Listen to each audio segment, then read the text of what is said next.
Dalgonickirk Cemetery lie in Nithsdale, right next to the river. There used to be a substantial village here at one time, and an annual fair. Robert Burns mentions it in his song Last May a Braw Wooer. It fell into decline when Closeburn Church took over the parish, and a new town was built at Thornhill, known for a while as New Dalgarnock. It's the burial site of the Stuart Montets, the lairds of Closeburn. Also, a number of Covenanter graves here, particularly of the Harkness family, one of whom was the leader of the Enterkin raid, where a number of Covenanters were rescued. A cross stands here with the names of 57 Covenanters who lived in Nithsdale and died for their faith. Also, Sir Walter Scott's Old Mortality is supposed to have restored some of the Covenanter graves, and an occasional conventicle is still held here. Dalton Church was built in 1704. It stands in the middle of a large cemetery with a number of fine monuments and a mausoleum. It stands in a raised position, standing on the foundations of an earlier 13th century church. The new parish church that replaced it in 1895 stands just to one side.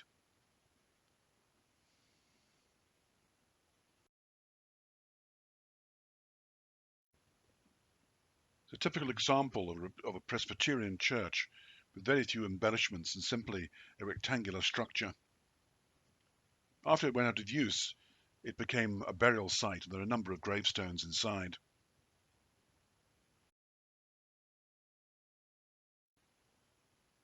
The Shaw or Stair United Reformed Church stands not far from Drongen. It's a good example of a church that was built to serve a population of miners. However, once the mines had closed, the miners' rows were abandoned and the church fell out of use.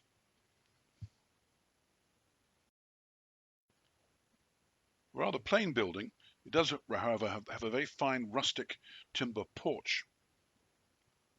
The manse for the church stands on a nearby hill, and it's now a private house. Once had a small wooden belfry, which you can still see the remains. The congregation moved into Drongen, where there still is a Shaw church.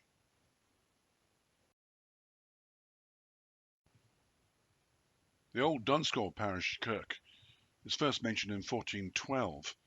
However, by 1645 it was a ruin, a new church having been built within the village itself.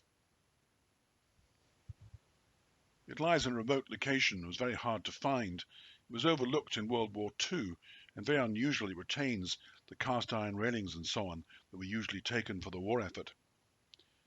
It also has the grave of Robert Riddle, the great friend of Robert Burns. He was the laird of the nearby Friars Carse. There's a mausoleum here containing the graves of the Fergusons of Isle, and behind it there is a monument taken from nearby Lag Tower to Sir Robert Grierson, known as Cruel Lag. He was an appalling persecutor of the local Covenanters, and it's said when he died, his soul was taken to hell by the devil in a coach with a headless coachman. Eckelford Church stands in the border country. It has a good example of a watchtower, once used to keep a close eye out for body snatchers. Built in 1660, it stands on the site of an earlier church, the remains of which are incorporated into some of the walls. In 1722, the local Bennett family built themselves a vault and a loft. They also had a retiring room where they could wait between services. Exterior view shows that there's a couple of air vents, rather unusually, and also there was a partly stone-built wall and also a wooden section to the entry to the mausoleum with a Latin inscription written upon it.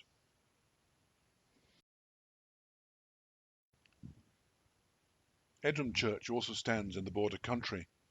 Here the old kirk was demolished in 1737, apart from a small section that was used as a burial aisle for the Logan family, where the highly unusually a very fine Norman Romanesque arch was brought here from an unknown location and used as the ornamental entrance. A very rare example of a Viking hogback stone was found in the graveyard here, but sadly it's now being lost.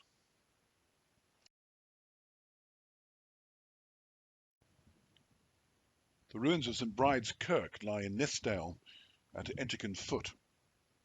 It's a 16th century building, built on an earlier structure. By 1732, the parish had been joined with that of Durrisdeer and Sanquhar, and the church fell out of use. Much to the annoyance of the old parishioners, Abraham Crichton had the roof removed in 1740. However, the bell remained in place until it was stolen.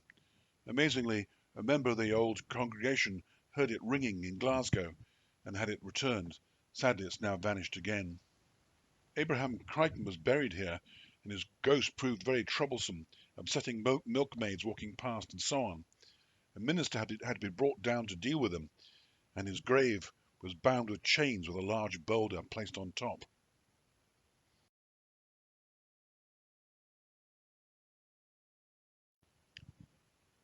Only a hollow depression and a few foundation stones survive of the old St Cuthbert's Kirk at Girvan in the old cemetery. It was noted in 1296, and a Celtic cross was found here. It was replaced in 1696 by a new church. There's a fine carved slab here with an impression of a sword carved upon it. One other nice touch is a stone here with a couple of mermaids. Another stone with mermaids is to be found at Daly.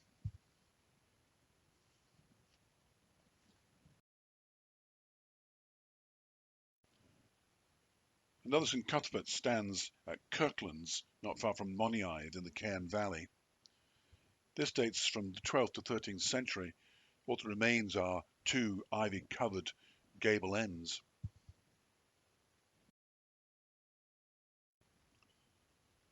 The old kirk became redundant in 1836 when a new church was built, though there had been plans to convert it into a church hall.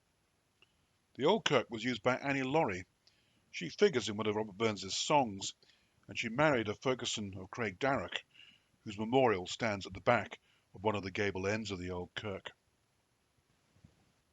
There's a memorial here to several Covenanters who were martyrs and died for their religious beliefs.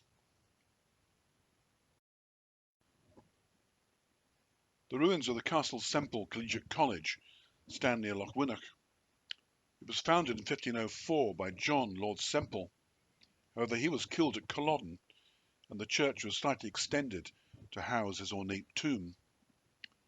At one time, there was a provost, 6 chaplains, and 3 others, all of whom were involved in saying continuous prayers for the souls of the Semple family.